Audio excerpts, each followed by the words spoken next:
Welcome into the Diamond Vols Podcast on GoVols247.com. I am Ben McKee, and I am joined by Will Heflin on this Sunday, April 19th edition of the podcast, coming to you early this week. Look at us being efficient. We'll see if we can also be efficient with how long we take here on the podcast. We'll try to get in and we'll try to get out. Mr. Heflin, how are you, my friend? Could be worse, Ben. Doing well. You could be worse. Glad to hear you are doing well. It was good to see you on Friday and break bread with you, eat some wings with you before we headed over to Lindsey Nelson Stadium for Game 1. You called the game with John Wilkerson on Friday night, and what a trio the GOAT John Wilkerson had over the weekend. Will Heflin on Friday night, Hunter Ensley on Saturday night, and Chad Zerker on Sunday night. And good to see Chad get off the pine there and get off the mat and provide the baseball team with a win, because his record there while he was calling games was a tough one. But I think we learned over the weekend that it actually, I know this is hard to believe, but Tennessee's success on the field has nothing to do with who is actually calling the games in the radio booth with John Wilkerson. Yeah, that was my first loss, being in the booth with him. So I guess I'll let Chad have a good win today. And that was Hunter's first game, wasn't it? I believe so. Yeah, he did a good job. I listened a little bit. Did you? Good to hear. That was the first time I had recognized him in there, and I feel like I do a good job of being up to date on who's in there with John. I typically stop in before each game and tell John hello, give him a little fist bump, and tell him good luck on the call. So good to see Mr. Ensley in there. He's living in Knoxville and moving on to the next phase of his life. So I thoroughly enjoyed covering Hunter. He's from my mom's neck of the woods in West Tennessee, so always good to see Mr. Ensley in the building. Unfortunately, like yourself, he had to watch a Tennessee loss over the weekend. Tennessee loses the series to Ole Miss. They lose Friday night. They lose Saturday night. They do win on Sunday in grand fashion to avoid being swept, but obviously not the result that Tennessee wanted this weekend. Will, it's as simple as on Friday and Saturday, the offense did absolutely nothing. Did not get the best start from Landon Mack on Friday, and then on Saturday, the offense wasted a terrific outing from Tegan Coons, but then on Sunday they're able to break the bats open or break the bats out, I should say, and have a big day at the park. 6 home runs this afternoon. Blake Grimmer hits 3. Levi Clark hits 2. And Henry Ford breaks his slump that he is in with a big day. And part of his big day was a 3-run home run into the porches, or I guess left center, to put an exclamation mark point on Tennessee's win on Sunday. But up until Sunday, it was a pretty frustrating weekend, obviously, when you lose 2 of 3, and it's getting to the time of year where you need to start stacking some series wins. Yes. Ole Miss just flat out was better the first 2 days, but Tennessee a really good job today to avoid the sweep. If you zoom out 2 weeks ago, if you would have said, Will, you're going to Mississippi State, you got Ole Miss at home, 4-2 is the record, I'd say, where do I sign? Now, going into this weekend, knowing you already had 3, that's not ideal. But Ole Miss is playing as well as anybody, and I thought they pitched the heck out of it, and I thought our offense made it harder on ourselves than it already was going to be. So that combination, plus their horses did a ton of damage. Becerra and Udemark both had huge weekends. Really, Becerra put himself in the SEC Player of the Year conversation with the kid from Georgia. And Tennessee just kept throwing to him, kind of like we did against Aaron Beatty on Sunday with LSU. It's like we need to start circling a guy in the lineup that's like, we're not going to let that guy beat us, because for some odd reason, we are given the best player on the other, especially when they're hot, and the best player on the other team, opportunities to hit hittable pitches, and he didn't miss them. None of his home runs were cheap at all. There's some bombs.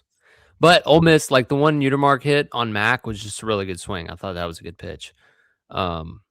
So, overall, like Tennessee played fairly clean.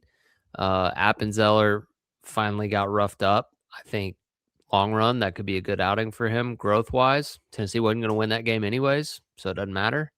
I mean, it does matter. Like for him, stats don't look good, but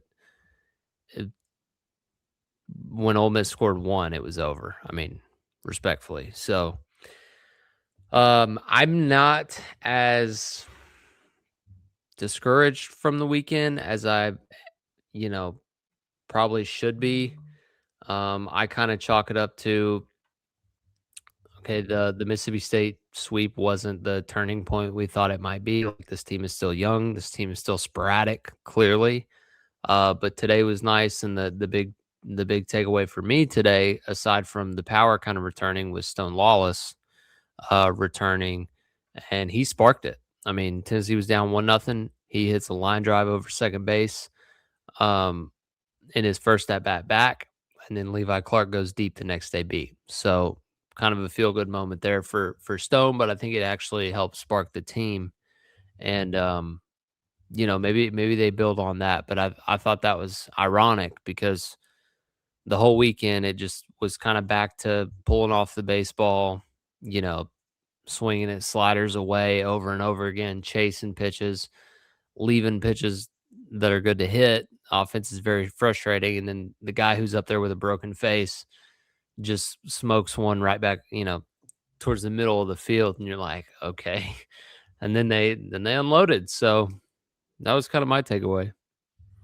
Yeah, that was a good summary right there by you. And I think that is a decent place to start in regards to what you said about the Ole Miss pitching staff. I think, yes, very frustrating if you're Tennessee and you don't accept it. And if you're a fan, it's very frustrating to watch. But I do think there's a good bit of needing to tip your cap to the other team. That's as good of a pitching staff, probably the best pitching staff that Tennessee has faced so far this season. And like you said, you said it perfectly.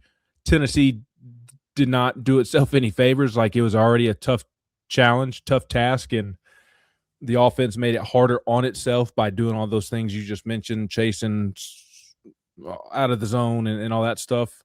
But I do think you start with that Ole Miss pitching staff is really, really good, and wherever they head in the tournament, I'm not sure if they'll end up hosting. Obviously, this week end will help their chances of hosting, but whether they are hosting, whether they're not hosting, the teams in Ole Miss's regional, that's going to be a tough out for those teams with that pitching staff and how deep it is. Yeah. They brought in new pitching coach. I believe it's Joel Mangrum, something Mangrum. They got him from the big league level, and they have really benefited from that. They have a ton of guys that have really good stuff, but they just look crisper and sharper than they have the past couple of years. So you can tell that was a area of emphasis for their program based on how things had went since their national championship. And they seem to have found something, or at least a couple guys this year that has certainly made it click. And it starts with Elliott on Friday. He's kind of their tone setter. And then the two guys behind him have big time stuff. And Tennessee was able to get to, how do you say the name today? I forget. The starter today. I don't have it. Rabe. Rabe. I wanted to say, like, I was thinking Babe in my mind, but he ain't no Babe. Taylor Rabe. Rabe, yeah. And then the Saturday guy, they were what, 96, 98, good sliders. Yeah, Rabe's a former closer too. Yeah. So they got good stuff, and then their bullpen's deep, as we saw. Like, every guy they brought in was really competitive, and the lefty hooks they went to multiple times, and he's good. He's the stereotype Mississippi baseball player. Put on if you were to write up what a Mississippi State, Southern Miss, Ole Miss baseball player looks like, it would be Hooks Yeah. for the closer essentially for Ole Miss. That's a big old boy, born and raised in Mississippi that has ate good all his life, and I guarantee you he played on the interior of the offensive line. And was a defensive tackle in high school as well. And in fact, he might have been an offensive tackle, but I guarantee you he played in the trenches on the gridiron in high school. Yeah, no doubt. And the entire team was pretty physical. I know it was, the 2-3-4 with Utermark, Becerra, and who was the 5 hole? The Federico no, right before Federico. Gosh, I'm blanking on his name. Furnace. Will Furnace. Those 3 are the get off the bus 3 right there. I mean, they some Yes. big, thick boys. So Ole Miss Big definitely fellas, looks the as part. Josh Elander called him. I was impressed with Ole Miss, and I think they are definitely in the hosting picture after this weekend. They were um kind of one series away from being in that picture after winning 5 of their last 6, but they're certainly in there now. So I'm not trying to excuse the series loss. Anytime Tennessee plays at home, you expect to win the series. It really doesn't matter who comes in. That's where you're at as a program. You expect to win every series, but Ole Miss probably ranked a little low as to where they're actually at as a team. So we'll see them higher in the rankings this after this week. And you know what? Tennessee 8-10. You kind of know where you're at. Quick temperature check for the team, and you gotta worry about Bama real quick. Bama's good. What I don't honestly I say that and I don't even know what they did this weekend. They I've lost been in my 2 to own Texas, but they won. They on the avoided the road sweep too, today. Similar to Tennessee, they won game 3. and on the road too in Austin. Um, so I'm in my own little world with basketball transfer portal, which is going extremely well for those who are not aware. Plus SEC baseball, it's a fun time of year where I have no idea what's going on outside of Knoxville. But that will be a very tough challenge for Tennessee. Complicating the issue is that it is a Thursday, Friday, Saturday series this upcoming week, and very curious to see what Tennessee does with its pitching rotation. Do you have any early thoughts on what they might do with Mack, Coons, Blanco this week, Thursday, Friday, Saturday? I probably wouldn't do anything different. How many Just pitches? move them all up a day and roll. That would be my assumption too, and probably Because you can't move Coons up 2 days in front of Matt because he went no. deep. He went the deepest, My and you my certainly can't move up Blanco. So Yeah, I totally agree with that. My thinking when I kind of asked you in the way that I did or the tone that I did is all 3 threw a lot of pitches this weekend. All 3 threw over 100, and Teagan and Blanco threw a career high in pitches, not season high, but a career high in pitches. Coons threw 96, so he did not get over 100, but still a career high in pitches thrown. And then Blanco today ended up with 110. So if you were going to do anything with the rotation, and I don't think that they will, like you said, but I think it would be to give one of those guys a day off or a weekend off from starting the game. You would still use them, but I don't know. Just my thought behind my tone there when I asked you that was each of the 3 threw a lot of pitches in each of their outings. So to me, that's going to be a concern, assuming they just simply start on game 1, game 2, game 3 like they have been. I think that's going to be something to watch next weekend, coming off of throwing a lot of pitches. How effective are they against Alabama? yeah, probably a little earlier to the bullpen, if anything. Yeah. I don't know if you felt like you could get them some openers and just try to shorten it that way, then maybe. But I think you're better off just starting them and then, um, making sure as soon as they get kind of over that 70 mark that you're starting to think about somebody getting hot. Game flow dependent, of course, but yeah, Right. that will be something to monitor how their stuff is. Not necessarily first 2 innings, but that second time through the order next week because that's when it could probably wear on them a little bit. But Alabama will be going through the same thing. Yeah, that's a tricky turnaround for them too. Back to back on the road and quick turnaround from Sunday to Thursday. At least not Tuscaloosa to Knoxville isn't too crazy of a. I assume they'll fly. Not too crazy of a turnaround, but we'll have plenty of time to dive into that later this week. I didn't mean to get us off topic there, but something I am intrigued to watch this week. Let's go game by game here and hash through the issues in game one. As I mentioned earlier, your offense did nothing. It did score first when Reese Chapman hit a home run in the first inning, but then Ole Miss scored 6 unanswered runs because Landon Mack struggled in his outing. Did get into the 6th inning because he threw 104 pitches, but he gave up 7 hits. He gave up 6 runs, walked 2, only struck out 5. What'd you see from Landon Mack on Friday night? They were on him. They were on him kind of from the jump.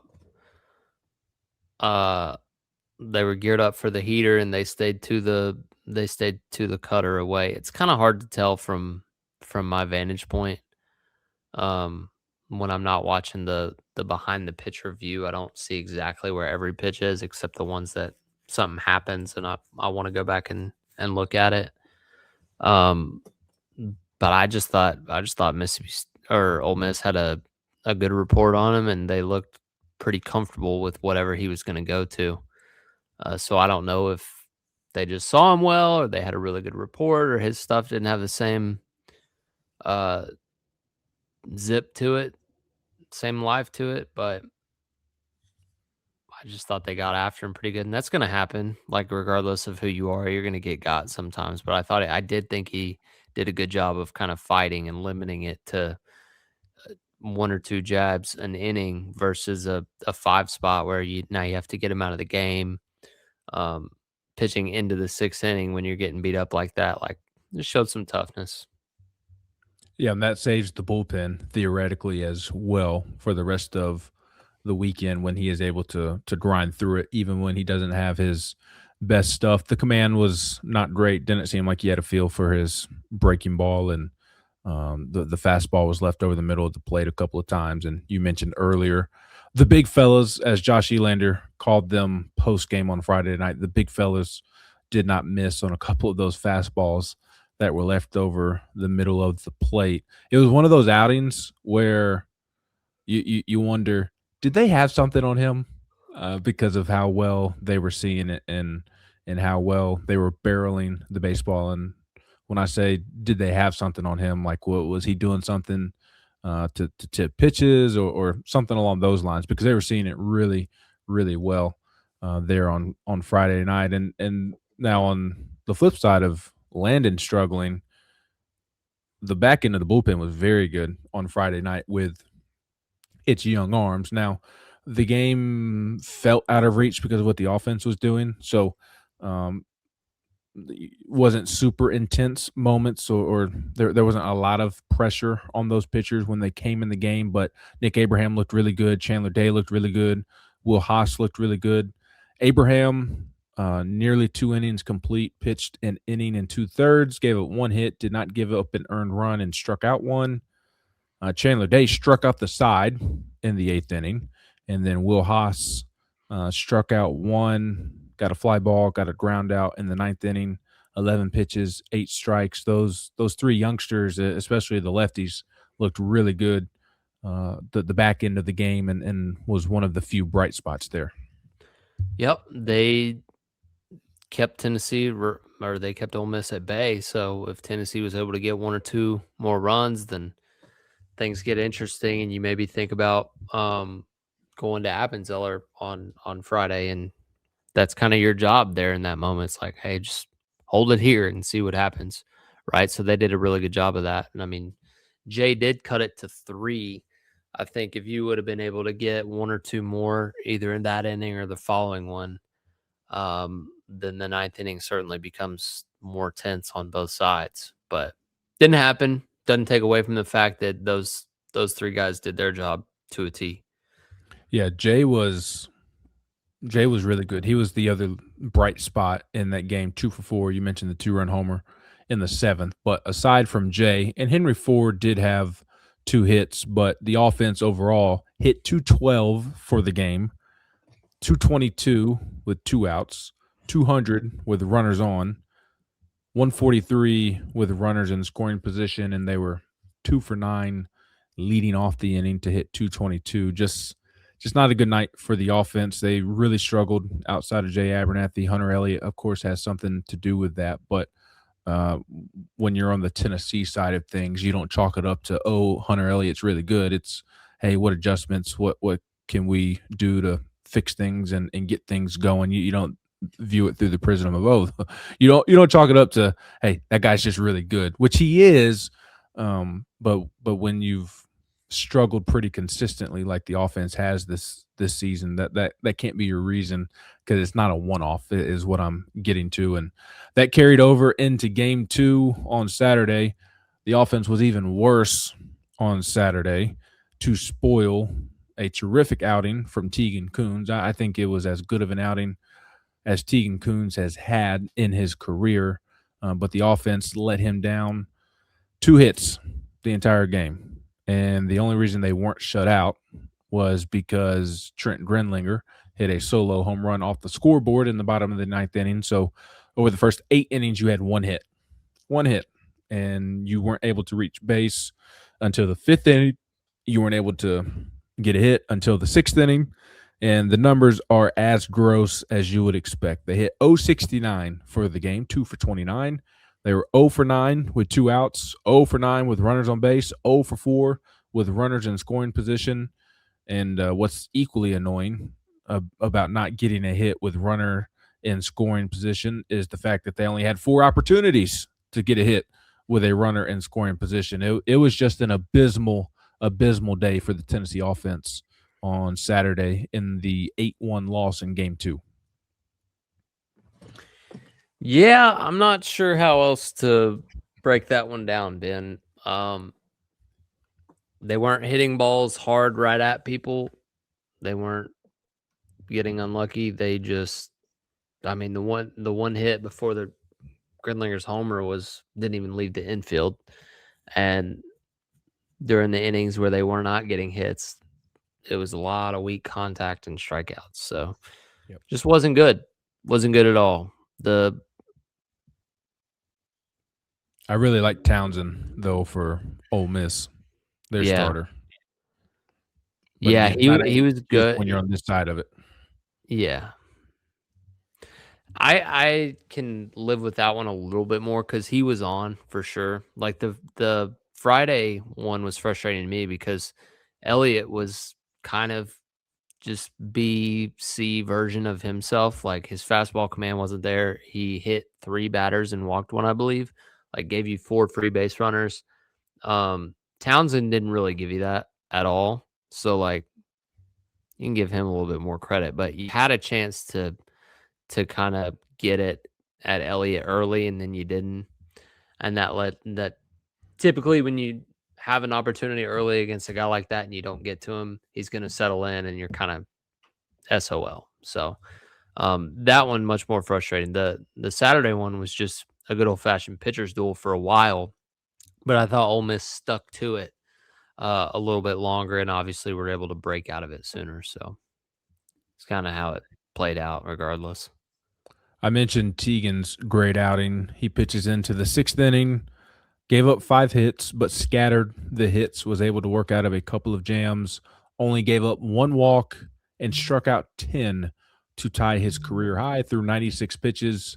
67 of those pitches were for strikes. And I think you just really have to commend Tegan for these last couple of weeks because it would have been real easy for him to pout in his draft year, him getting moved to the bullpen going into that Vanderbilt series. But because we have seen that happen, look at the guy who had the comment over the weekend about how he no longer talks to Tony Vitello or does not talk to Tony Vitello. That guy pouted when he moved to the bullpen, even though it was self-inflicted.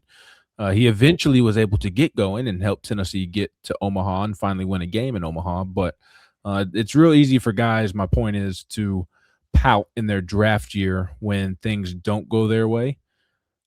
That wasn't a draft year for Chase Burns, but we understand what his stock was, and that is not ideal for your stock. But even more so in a draft year when things aren't going your way and your role is changed because of it, it's really easy to spiral, in my opinion. And Teagan, instead of spiraling, took it the right way, got to work, made the necessary adjustments, and he's strung together now 3 really good outings with what he's done against Vanderbilt, Mississippi State, and capping it off with his. In my opinion, this performance was better than the UCLA one. So being able to cap this little stretch off for him with, to me, his best performance of his young career. Yeah, LSU was mixed in there too, which Was was LSU? that was a Tennessee 4 win. straight. So yeah, it was his best outing by. I don't know if it was if it's close. Just the length he gave you and able to get through the lineup multiple times and hold his fastball command and velocity, be able to keep hitters off balance multiple times through the order. He's just getting better as a pitcher. I mean, it's that it's that simple. He's gotten better. He's got more mature. He's gotten sharper, and he's able to maintain it longer. And so we know the talent is there, and that's you kind of see what coaches envision when they're looking at a young arm, and they're like, okay, we see what's there. This is what we think he could be. And Teagan's somewhere along that path of where they think he could be. But it's certainly closer than, last year or when this year started. You're kind of seeing a guy get better right in front of your face. So as long as he can continue on that path and keep getting better, he's going to give Tennessee a real chance to win some games here down the stretch. And they need that. I mean, the starting pitching is the strength of the team. And so they need to lean on him as a part of that starting pitching group. Yeah, he's already helping them win big games here these last couple of weeks with what he's been able to do. And a big thing for his success, I mentioned it, he was able to work out of a couple of jams. He's now able to work out of a couple of jams because he is being quicker to the plate and not putting so much pressure on himself within those moments. And he talked about how he was, I want to say he was like 1.6 seconds to 1.8 to the plate when Elander pulled him from the rotation, and now he's 1.3 to 1.5, and that may not sound much, 0.3 of a second difference, but in baseball, a game of inches, a game of decimal points and milliseconds, tenths of a second, whatever, like that's a big deal, and I feel like that's really helping him pitch out of trouble right now. Well, it's a big difference in terms of decision making for the other team because they all time these pitchers and they'll do it at the game, but they all have a scouting report going into it anyways. And so anything over a 1.4 is pretty much the go zone. And Teagan's below the 1.4, less people are going to run unless it's a plus runner. Your run of the mill average speed runner is not going to try to steal with the catch and throw guys that Tennessee has behind the plate unless the pitcher is above a 1.4, which Teagan was. Now he's not. Simple as that. It's a match game. You take the catcher's pop time plus the pitcher's time to home. You take how long it takes to run from your lead off first base into second. It's like, which one's going to happen first? And obviously the accuracy of the throw matters, but when you're trying to make that decision as an offense, you got to decide, okay, what are my percentages if the throw is good? Not perfect, but good. And it's like, if I'm out, if the throw is good or average, I'm not going to run. And stuff-wise, it seems to my internet blogger eyes that he's commanding the fastball much better. And more importantly, in my opinion, is he's locating the breaking ball better or landing the breaking ball better and being able to generate some swings and misses off of that, because it didn't seem like early in the year he was generating very many swings and misses off of the breaking ball, off of the slider, change up as well, and teams were able to sit fastball on him. And when his fastball command wasn't what it needed to be, and he's leaving fastballs over the middle of the plate, it was really hurting him. Yeah, your thought process is 100% correct. I'm going to say the fastball command is more important and has led to the swing and misses with the breaking stuff, because then they don't have to eliminate, or they can't eliminate anything, right? If you're able to locate the fastball, they have to honor that. Therefore, your breaking ball gets more swing and misses. If they know they see a heater, spit on it, or they know that, and it goes the other way too. Like if you can't even get close with your breaking ball, then they're just gonna see spin and spit on it and sit heater. So it does, work as a tandem. But the fastball command, any pitcher would tell you, like, that's number one, need it first thing. But every outing is different too. So you're spot on. You're spot on with your reasoning, but the logic may be different. I don't know. I know what you're saying. I'll take hitting 500. Hitting 500 gets me in the Hall of Fame, right? So, Yeah, no doubt. I'll take one for two there. What'd you see different with Cam Appenzeller before we catch a break here and come back and talk about Game 3 and a couple more big pitcher thoughts? He looked pretty decent out of the bullpen. Was able to work out of a jam, help Teagan work out of a jam in the sixth. Not much of a jam. Teagan just gave up a 2-out single through the right side, so it wasn't a whole lot, but comes in and gets the first batter he faces to pop up to shortstop, but then comes back in the top of the seventh. And at this point, it's 0-0 going to the seventh, and Appy walks the first two batter he faces and did respond with a strikeout. So you got first and second with 1 out, but then you throw a wild pitch. The runners move up to second and third. That allows Decker to hit a sac fly to left. So at least you were only able to give up 1 run in that moment, but you could tell that Appy wasn't his typical Appy stuff. But again, he only allowed 1 run through the first 1.1 innings he pitched. And then gave up an RBI single in the 8th. So gave up a run in the 7th, gave up a run in the 8th, and then the wheels just fell off in the 9th after single to lead off the 9th. And then Becerra, that big old boy, crushed a grand slam, and that was that. So Appy was solid his first couple of innings out of the bullpen, but it just fell apart for him there in the 9th. Yeah, really, it was just that first clean inning he worked. So after getting the 1 out, the 2 leadoff walks, he was clearly frustrated with the strike zone on the first hitter. I didn't really quite blame him, but you got to deal the cards you're dealt, I guess. But for the same reasons as most of any pitcher's result, the fastball command wasn't quite what it usually is for him. And so that makes it tough. And just one of those outings, you're gonna have them. Got to throw strikes. He didn't, and they were able to get to him. So yeah, and something that you've been saying for a couple of weeks now, I thought reared its ugly head once again, and that's that. Yes, Appenzeller didn't have his usual command, but because the offense was totally non-existent and could not help its pitching staff out, it's putting a lot of pressure on a young guy late in the game on a day where they're trying to avoid dropping a series. And it's hard for me not to think that played a role in Appy's command being off. It's because of the added pressure, knowing like, oh my goodness, I just allowed back-to-back walks to lead off the inning. My offense can't generate anything. I can't allow Ole Miss to score right here.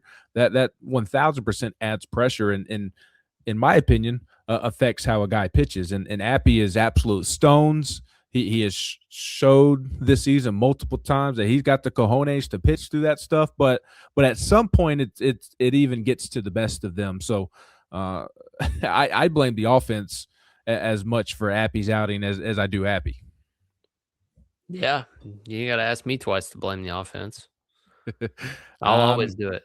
yeah, I'm with you, and I know you've certainly been on that train this season as well. And I'm not just now joining you on that train, but it's they let their pitching staff down on Saturday, even if Appy was responsible for giving up the 6 runs in the ninth that really broke the game open. It's not like this offense was going to score 2 runs in the bottom of the ninth to tie it. They did have the Drindlinger home run, but that home run's a lot easier to hit when it's 6-0 and kind of it feels like the 8 game's nothing. over. And 8-0. That's right, 8-0 instead of a 2-0 game in the bottom of the ninth. But just the offense totally let down the pitching staff on Saturday, unfortunately. But on Sunday, it paired with Evan Blanco to have a really nice all-around performance, and we will talk about that on the other side of this quick timeout here on the Diamond Vols Podcast on GoVols247.com.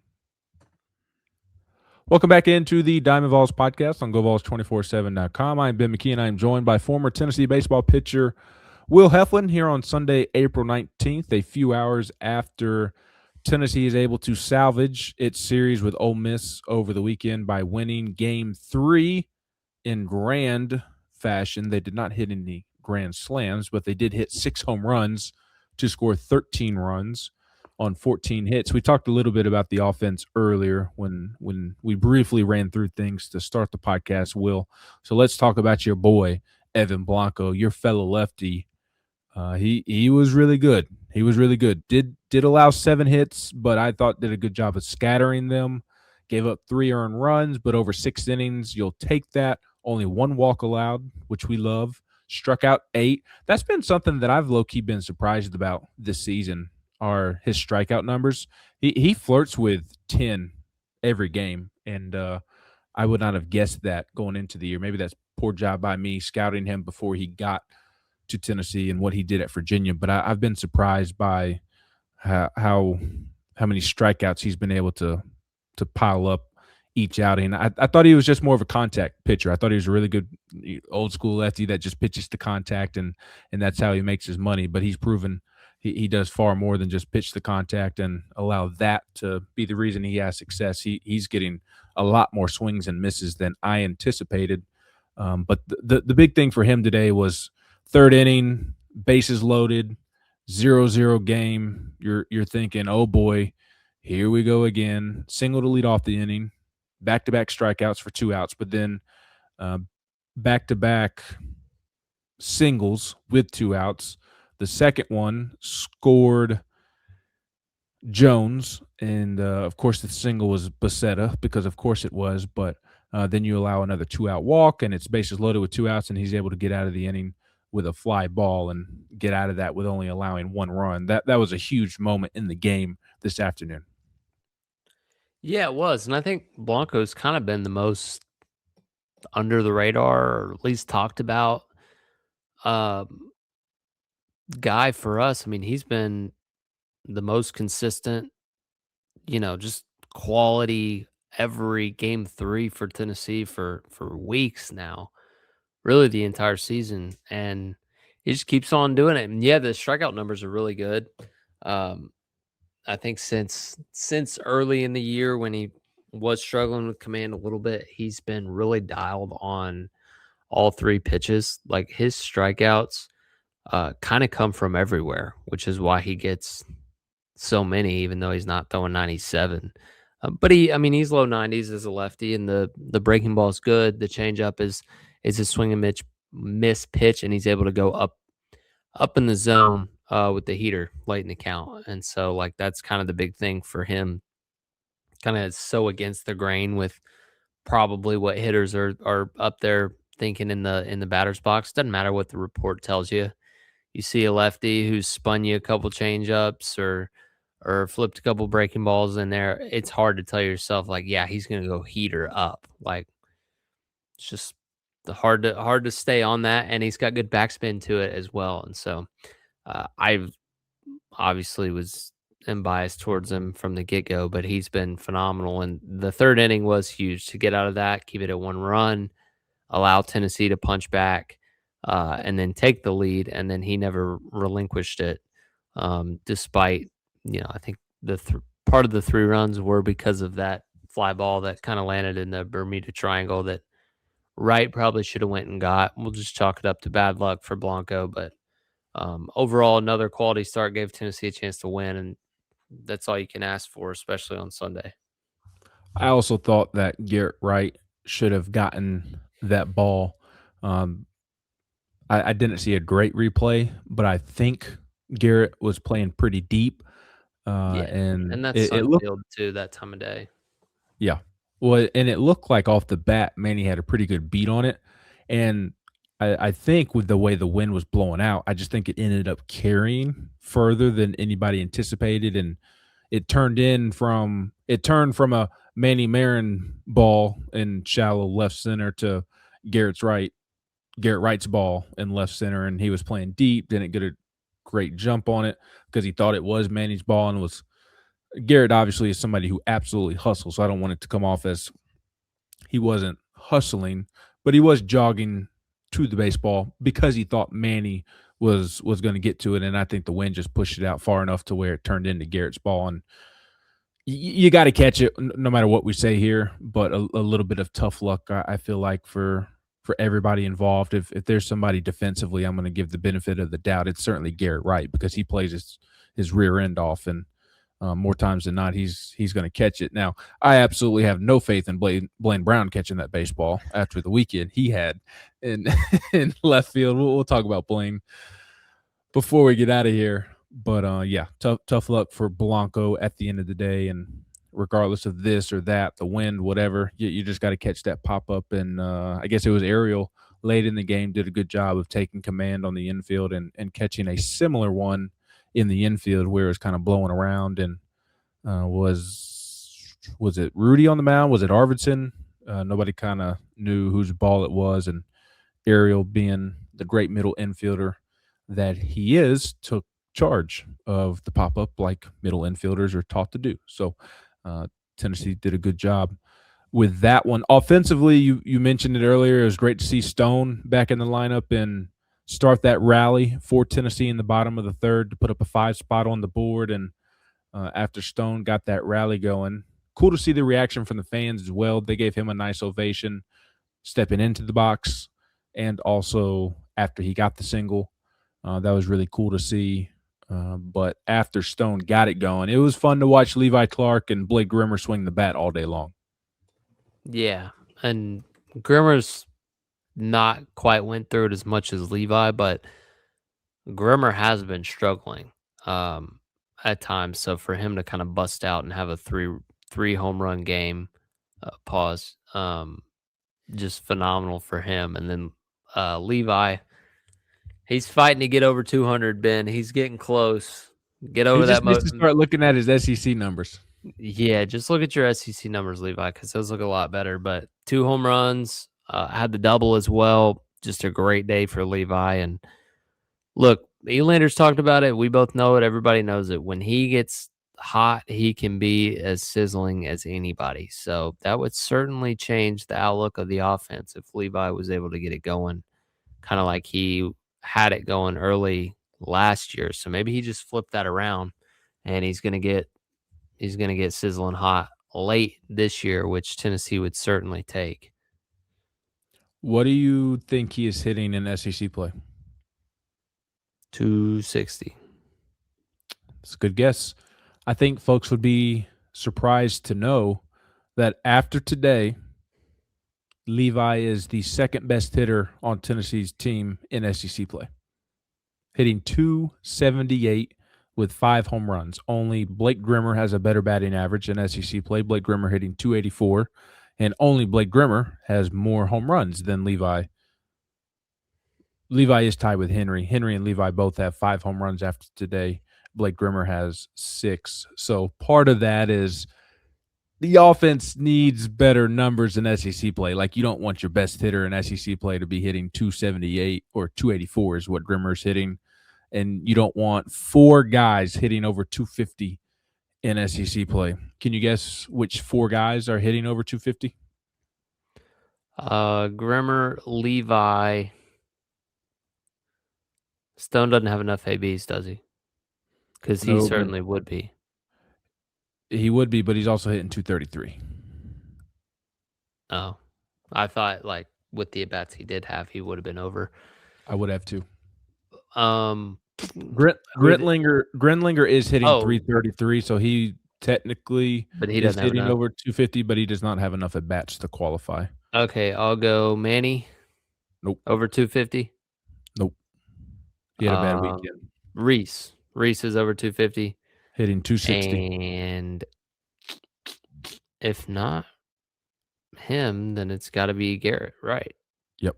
It is Blake Grimmer at 284, Levi Clark at 278, Garrett Wright and Reese Chapman both at 260. Henry, with his day on Sunday, is able to get up to 241. So he's starting to flirt with it. And that's pitiful. again, yeah, but like I don't know. Maybe I feel differently. Maybe I'm being soft or too nice.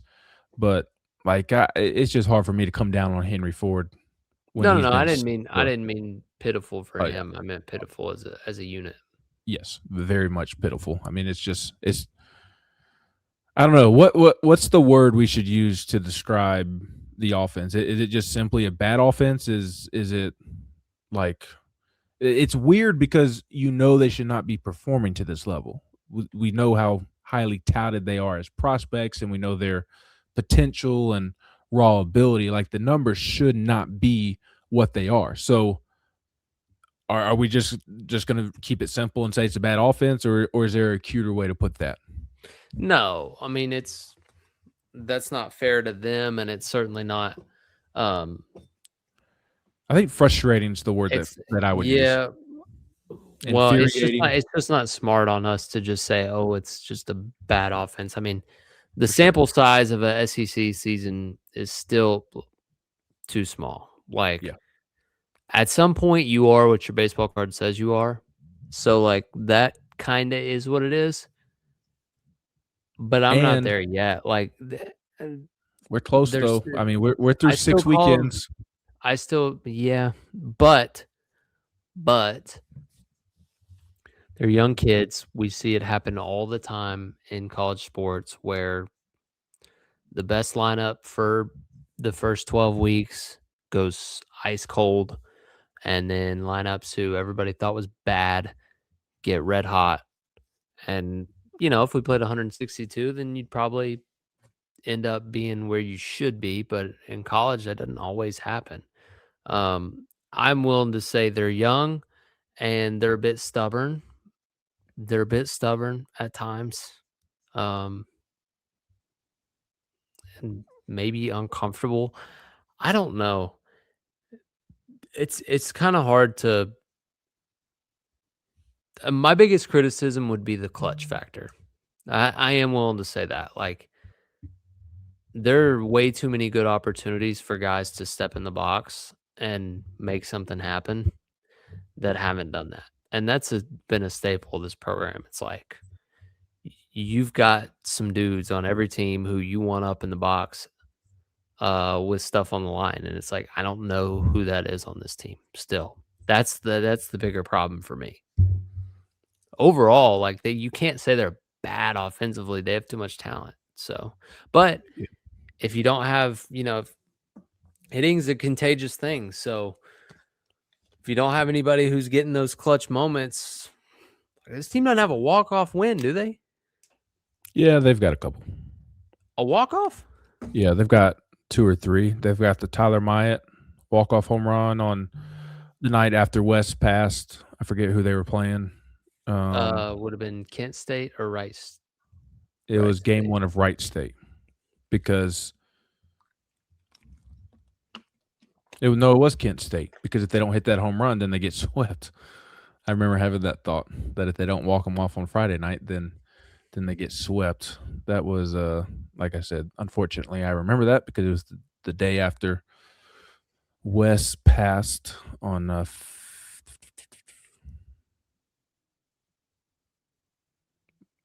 I don't know.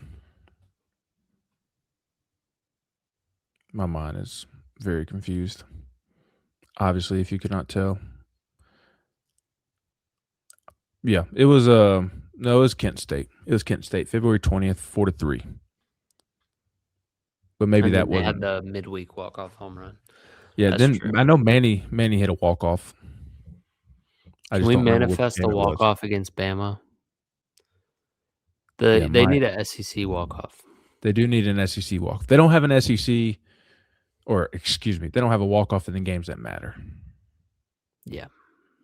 Their walk-offs have come in midweek games, or against the non-conference opponents. Manny has a walk-off as well. I just forget which game that was, and it might have been a run rule walk-off, but I do remember that Tyler Myatt, it was what, to lead off the ninth, solo homer to, Yeah. like, dead center or Yeah. just right at the batter's eye. Yeah. My apologies, Tyler. I forgot about that one. And my apologies for the dead air there as I tried to collect my thoughts and remember what happened and when it happened. But yeah, I agree. And I want to make it clear I was not calling this offense bad. I know some people would. Don't know that those people would necessarily be wrong. I just think that, like Will said, it's things can change on a dime, and teams can get hot when you least expect it. And we know that this team has the potential to be so much more offensively than it has been to this point. I would use one of the words like frustrating, snake bitten, infuriating. Like it would be something like that. Those were, because we know it. To me, like, frustrating is the simple one, because we know what they should be doing. We know how much natural talent they have, and just for whatever reason, the results have not been what they should be based off of the talent that they do have. And to me, that makes it just frustrating and infuriating. And I hate the amount of three pitch strikeouts. It drives me up a wall. If I mean, I want to jump out of the press box every time I see a three pitch strikeout, especially in a big moment. Big moment, runners on base, close game, and you're hacking on three straight breaking balls back to the dugout.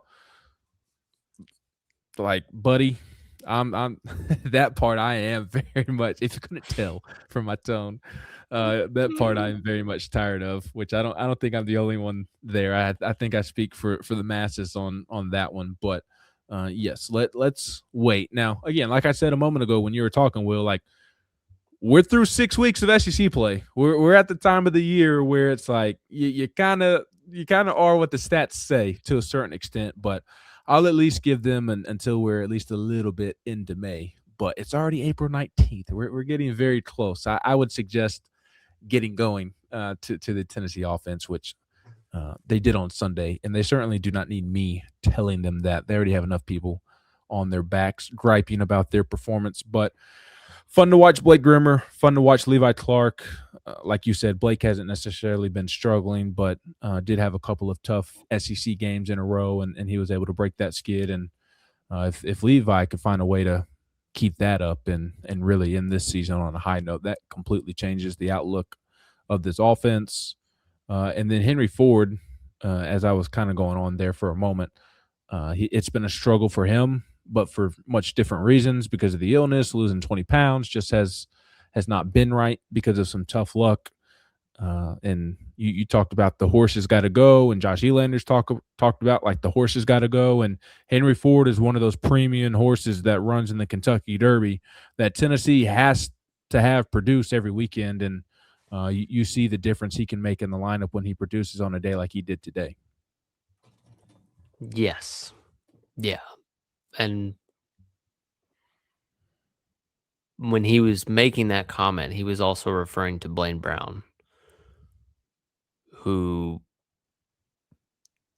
may or may not now qualify as one of those horses. I would say no at this point. He is one that you are kind of willing to say, okay, he is who he is, because it's been the exact same for every weekend. I was talking about it today. Like, he did have a knock today, and he had a big swing last Sunday, and he had a grand slam at Vandy on Sunday. He's done well on Sundays, game threes, which I was trying to think, okay, what would cause him to only hit well in game threes? And I was like, well, in games 1 and 2, it's a lot of chase. right? Teams are kind of pitching around him because they know they can, and he'll still swing. He'll get himself out. And it just feels like it's much bigger for him swing wise the first 2 days. And then the third day, he's like, okay, I got my timing down. I haven't done anything. My average is dropping. Let me just hit one up the middle for a base knock. And it seems that he does that. And then you get to the next Friday, and that front shoulder's long gone, wide open in the first base dugout again. Like, he smoked 3 balls on Friday. He hit the ball 1,200 feet for a combined total of 3 strikes against him. It's like, dude. How close was that to being fair? You have from the radio really. booth, you have a better angle than I do. I mean, I don't know how good I saw it, but I didn't see any of them off the bat and be like, "Oh, that's got a chance." Like, no. The I was 3-run like, homer "Oh, there's the that long Fowl strike." was close. Which one? The homer that he hit a mile that he pulled foul. Did you say it was close? It looked close from my angle. It may have been. I mean, not by like an inch or two close. Maybe because it's him, I assume they were foul right off the bat. I mean, he hit one. He hit one on Friday. Well, I hear you. I asked you. He hit the one to left center on Friday that did get caught, but it was to the track. No, he pulled a line drive that was absolutely demolished, that everybody was kind of looking at it and thought for a moment it was going to be fair, and it just went foul. I mean, that goes fair, and we're talking about a whole different weekend for Tennessee, quite frankly. No doubt. But going back to the conversation about the offense as a whole and the horses got to run, it's like you're almost lumping that conversation to now, okay, it's Chapman, it's Ford, it's Grindlinger, and it's like who can be that fourth guy to be and Garrett Wright, but as the leadoff, like, he's more of a true leadoff, kind of the tone setter. I'm talking about guys who need to be driving in runners. Blaine Brown's just he is too sporadic for me. Yep. And that's tough to say given the fact that, like, I mean, Levi and Grimmer have been as sporadic as anybody, but Blaine just looks so far off sometimes. Not sometimes, the majority of the time. Yeah. I mean, he went 0 for 10 this weekend because he had a walk today, not a hit. And it's just... Oh, he did not get a hit today? No, just a walk. Oh. So he went 0 for 10 this weekend, and I looked it up earlier. I believe he's now hitting 181 in SEC play. I mean, it's Blaine Brown is not in a good spot, and his at bats don't look close, man. And like, that's the thing. I know when he connects, like it's on a line somewhere. It's when he connects, it is on a line. Foul, pulled foul, straight at the second baseman, or straight at the left fielder, straight at the center fielder. I mean, he'll get a hold of one per game, and there's been some bad luck for him involved of hitting it right at somebody with some big-time exit velo numbers. I mean, when he gets a hold of one, he's typically over 100 miles an hour in exit velo on every single one that he makes contact on. The problem is the contact is so minimal, and he's just up there absolutely hacking. Like you mentioned, the front shoulder flying out. I mean, there's just no adjustment in the box. I'm being a little too old school, and I don't necessarily expect this from somebody who should be like a slugger in the lineup, so to speak. But like at this point, come on, man, let's choke up on the bat and just put the ball in play instead of just swinging in a 4-run game, 5-run game, trying to hit a home run on every pitch. There's just no approach or no adjustments, in my opinion, from the outside looking in, from my seat that doesn't matter in the press box. It just seems like there's no adjustments or no approach. Yeah, here's the thing. Because some people will say, well, they're giving him the whole left side of the infield all the time. Why didn't he just hit ground balls over there and stop trying to be the slugger, and he'll raise his average? And you're right. But he's paid in today's day and age. We can say that. He is paid to be at Tennessee, to hit homers and hit doubles, not to slap the ball the other way. And I'm okay with that approach, the slugger approach.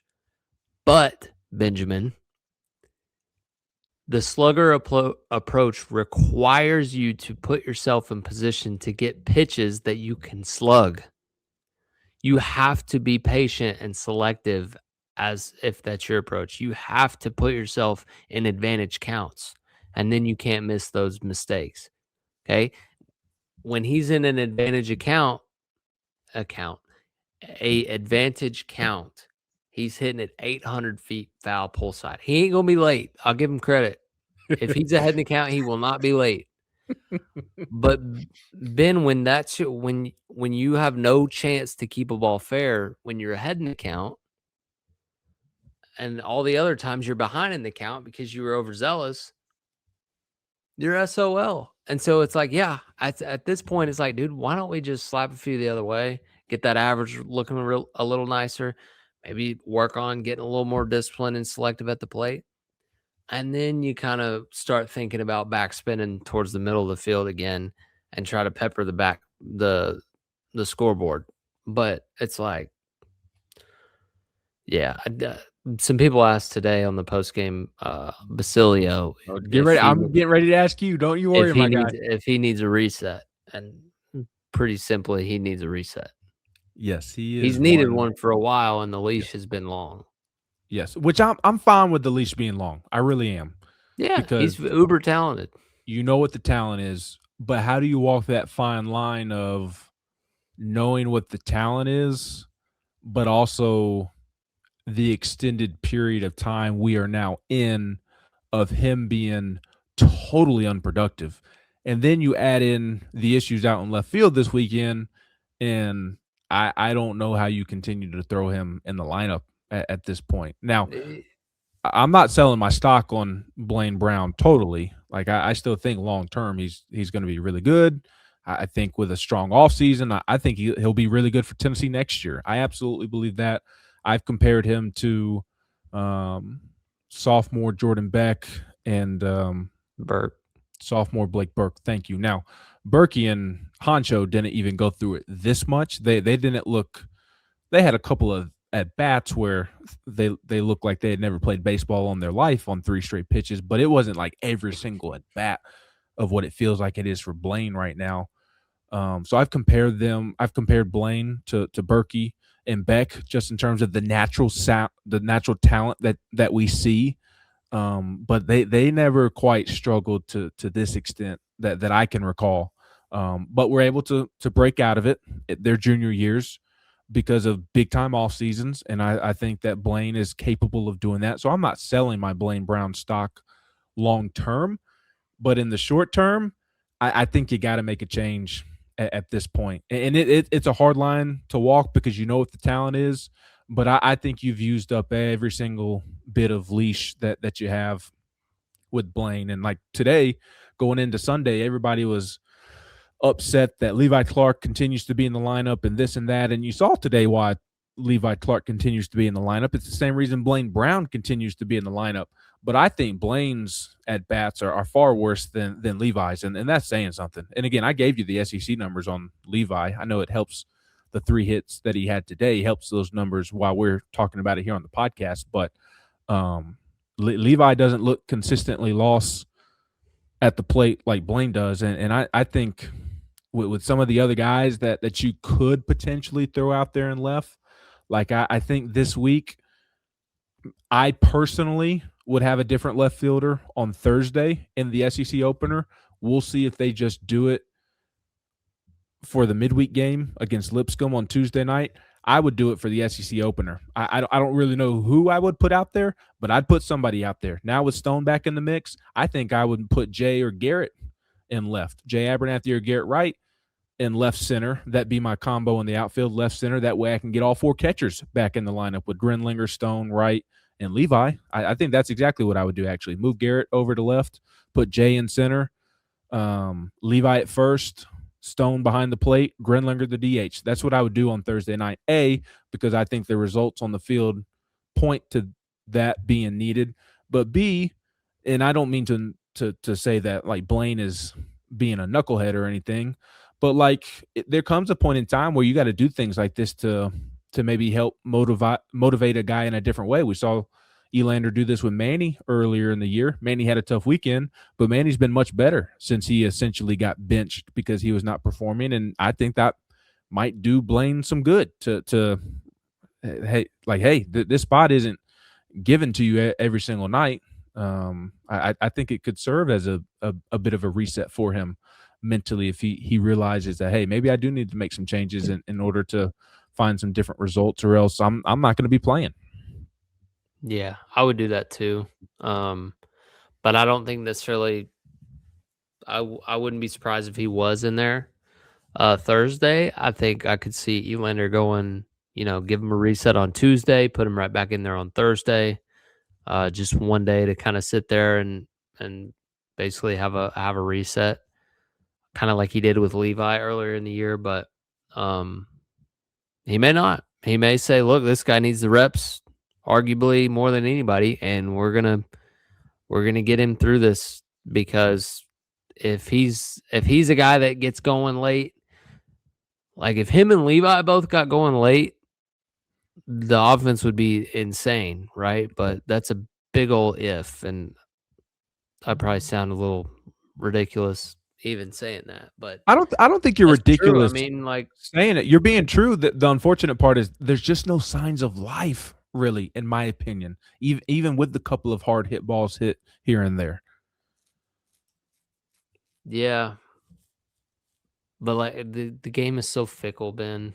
I don't know.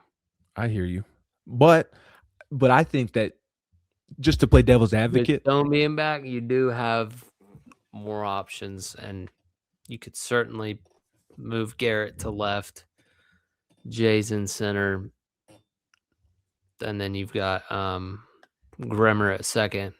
Then you've got first catcher and DH all freed up for your other three catchers.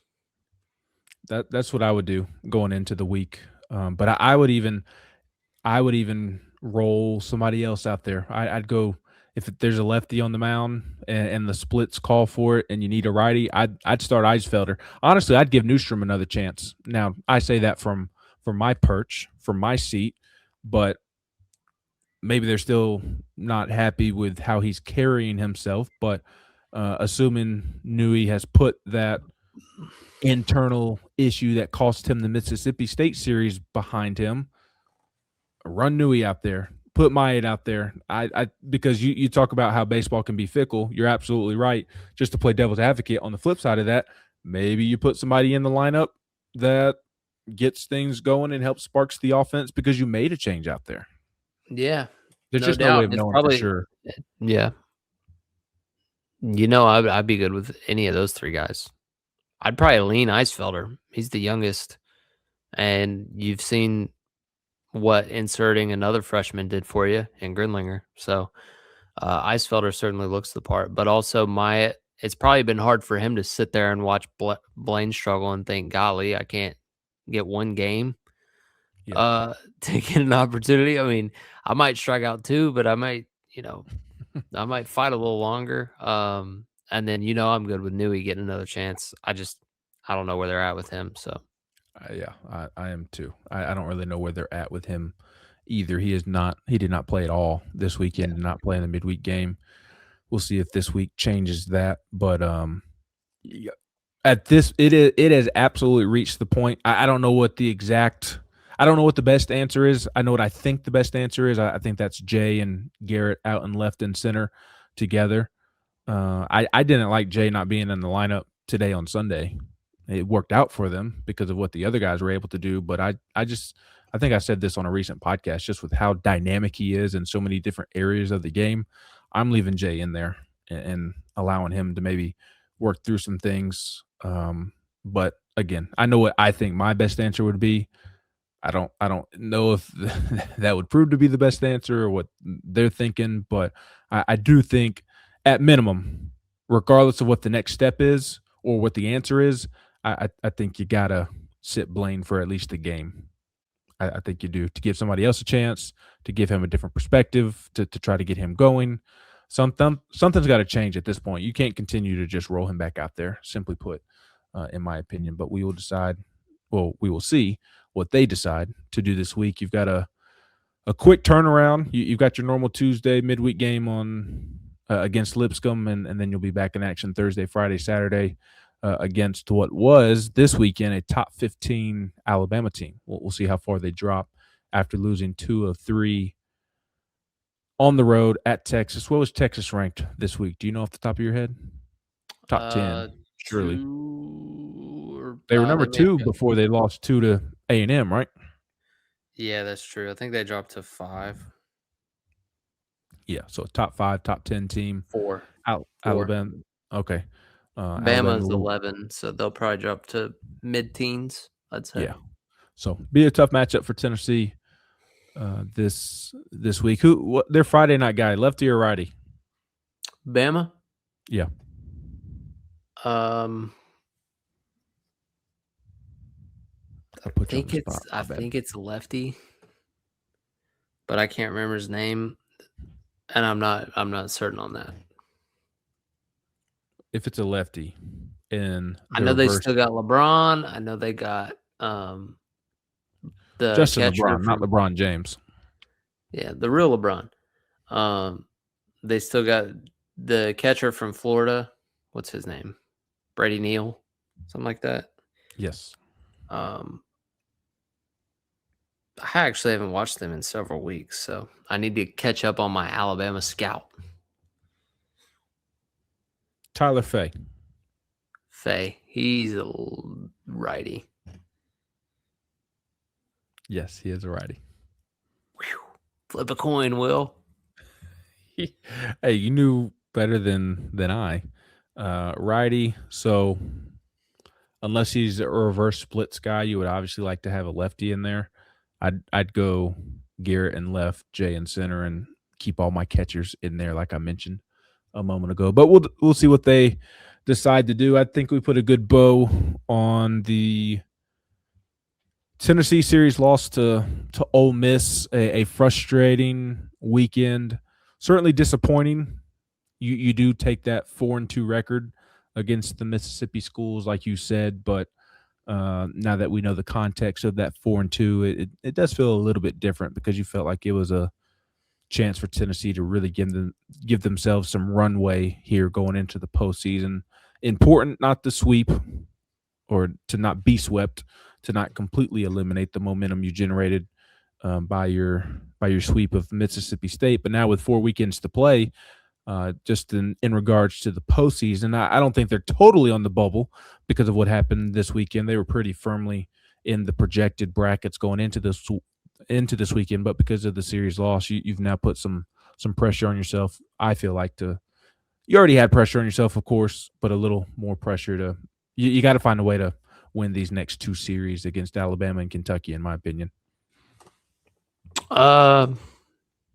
Yeah, probably. I mean, 500 gets you there. Kentucky's on the road, but if you're able to win both, you're in a really good spot because then you essentially have 2 shots to win 2 games, or you got 6 shots to win 2 games to lock yourself into the NCAA tournament. Because after that, it'll be in, right? I think so. Yeah, Cody Hahn on the broadcast was saying 13. He could be right, but I think if you don't want any funny business or have to go to Hoover with work to do, just to make 14. Sure. Yeah, just get to 14. We've seen some wonky 13 win teams get left out. You don't know where Tennessee's RPI is going to be depending on how, like, let's say you do end up at 13. Well, those 5 wins you got from, this Thursday on, it's like, how are those constructed? Did you get 5 of them in these next 2 weeks and then get swept your last 2 weekends? Did you win all 5 of them the last 2 weekends in which you're probably in because you're playing better at the time? Like, it's a lot gets baked in with 13 wins. 14 gets you there. You got 4 series to do it. Bama, Kentucky, Texas, and OU. Texas is at home. OU is at OU. OU is a good baseball team.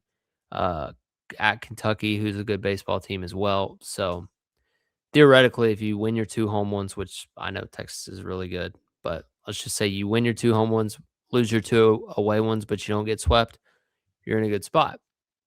This team, they'll probably have a better chance to win the 2 road ones and just survive at home. I don't know. You never know, I Ben. don't You never understand. know. I don't understand why they've been so much better on the road the last 2 years. I don't either. It could just be coincidence, or it could be I don't know. Maybe their walk-up songs and all that puts too much on their mind. I don't know. Seriously, some teams play it just simplifies things on the road, and you're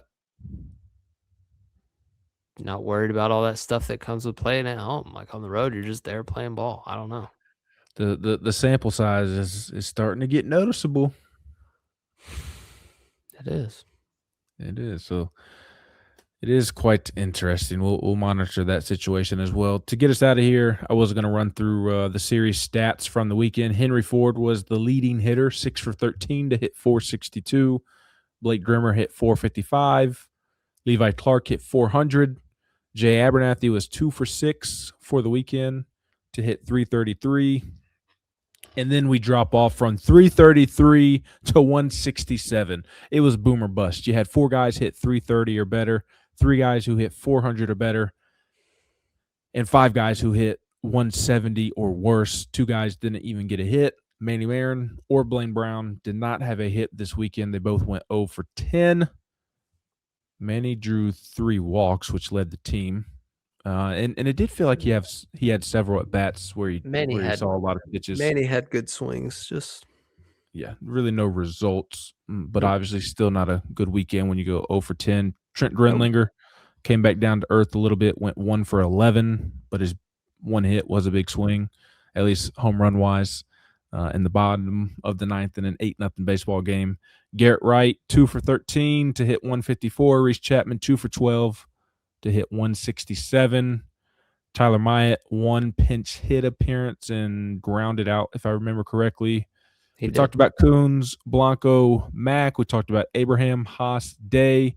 Bo Rudy looked good this afternoon, closing it out in the 9th inning. Taylor Tracy got 2 outs this weekend. Arvidsson, 2 innings pitched, 2 earned runs. We talked about Appenzeller. One guy that we did not talk about, and tell me if this is harsh or not. I don't mean it to be harsh. Just going off of the results, I think Brady Frederick might be the Blaine Brown of the pitching staff at the moment. It has not been good, Ben. Just not enough strikes, dude. And I think if you're going to find that, I mean, really, you need 4 bullpen arms that you feel good with going into postseason. You know who 2 of them are.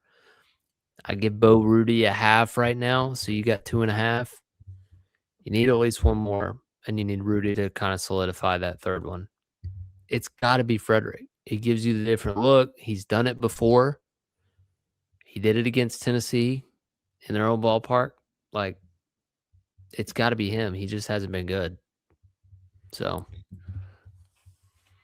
I know he gives you a different look. It's just his stuff is not fooling people. So is it something fundamentally? I know I gave you that long answer on the last podcast, I think, about what Josh Elander. Oh, that was the Krenzel one. He also had a in-depth answer on Frederick talking about. I'd have to pull it up. I can do that later in the week on our next pod, but essentially pitching to quadrants in the zone, where his pitches are landing in the zone, like isn't what it needs to be, and they've been working on some of that stuff, kind of mixing up the pitch sequencing as well. But it's like, is it? I worry that his stuff just isn't fooling people. So is his stuff not fooling people because it's mid-80s, or is his stuff not fooling people because there's something fundamentally there that can be corrected? I don't know the answer to that question. I mean, he's not really out there to fool people. It's an awkward arm slot. I think it's more the quadrants, and they're not going to ask me, so it doesn't matter. But like, he's the guy that just needs to hit his spots, and it's an awkward at bat for anybody, especially right-handers. And stop me if you've heard this before. Fastball command, Benny boy. If you can spot up that heater, everything else plays. If you can't, It doesn't matter what your stuff is. Yeah, it is. Mac throws 96, 97, but he didn't have command. And Ole Miss teed off. It's like doesn't matter. If Brady Frederick's 85 plays like way up. Trust me. Those knuckle scraper arms, they're always going to be awkward and fool people if they can execute. Yeah, no doubt. So hopefully Josh Reynolds can get something sorted out there. William, appreciate you hopping on, knocking this out on a Sunday evening. A disappointing weekend for the Vols, no doubt. We'll see how they can respond with a quirky week this week with a Thursday, Friday, Saturday series against Alabama. Ben, thank you for hopping on. And glad we knocked this out, man. Hope everybody does not have the Sunday scaries. And have a good week. Have a good week indeed. We'll be back at some point this week with our quick turnaround as well with our preview coverage, but we'll get one knocked out at some point. For Will Heflin, I'm Ben McKee. This has been another edition of the Diamond Vols Podcast on GoVols247.com.